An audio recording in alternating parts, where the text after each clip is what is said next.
What are you planning to do regarding this Reuters study? Because it's a serious material. Well, I think we have to learn from some of the items that came out. Although some of it, Sito, I also beg to disagree. No? Like for example, na mawala ang interest nila sa balita.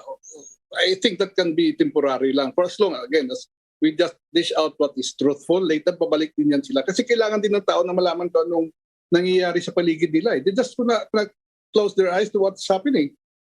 Kisa bubulaga na lang yung mga pangyayari sa harap nila dahil hindi nila alam yung balita. I think that has to be addressed also, and hopefully people would go back to us. Those who have the news avoidance should go back to listening to our news, especially from the mainstream media na meron tayong betting, meron tayong screening na ginagawa. No, I'm not saying na yung social media wala. No? That is one issue. That is also one problem that has to be addressed. Meron mga responsibility na makasama natin sa social media. But in the mainstream, there is always that rule that we follow now. We come up with what is truthful. What is the truth here? Are we serving what the customer demands, or are we serving what we have become so familiar with that we no longer want to venture into to evolve or change our offerings? Well, we don't have control over what happens dito, no? Ang balita ay nanggagaling yan sa kung anong pangyayari, which tayo sa media naman ay may role, which is to, of course, carry it. No? Tayo lang naman yung tagadala ng balita sa ating mga mamamayan. So we do not change the news, we just carry it. Sabi ko nga, basta factual, truthful, binabalita natin yan sa ating mga kababayan.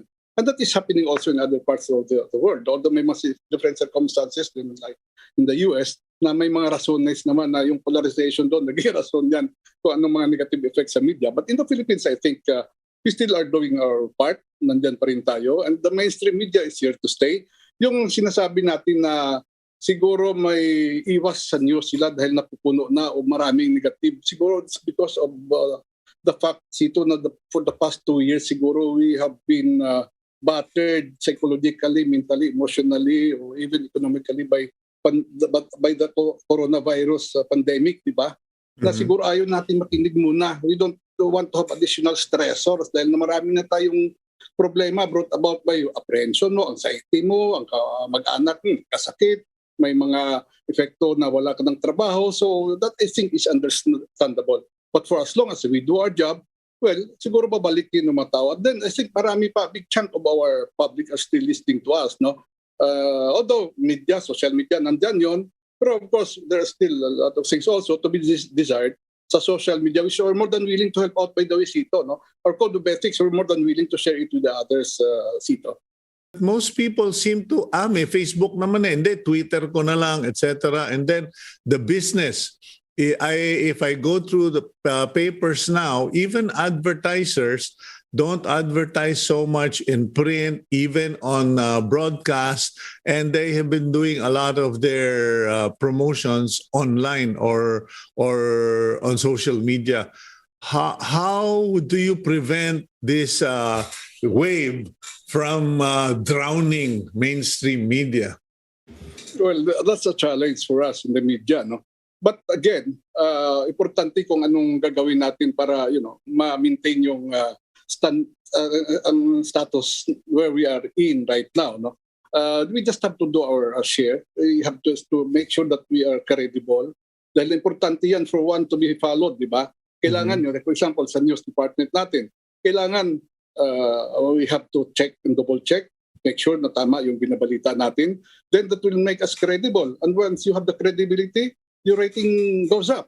Of course, alam natin yan yung fulfillment mo, di ba? If you're a broadcaster especially, kung marami kang tagapakinig, di ba? Malaking bagay yan sa isang broadcaster, sa isang journalist, na maraming isang followers kaysa sa wala, di ba?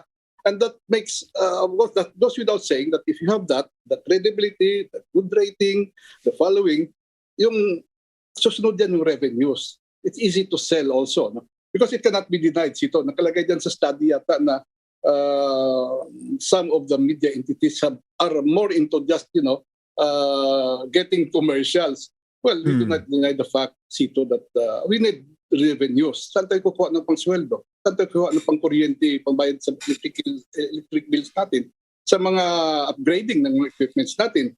But we make sure, many I know of, the networks, including TV5 and the rest, many members of the KBP, make sure that separate the news and Public Affairs Department yung humawak ng news nga para hindi magkonflikto sa sales. What I know of many in the news and the public affairs and the network would sacrifice revenue for the sake na ma-maintain ng credibility natin.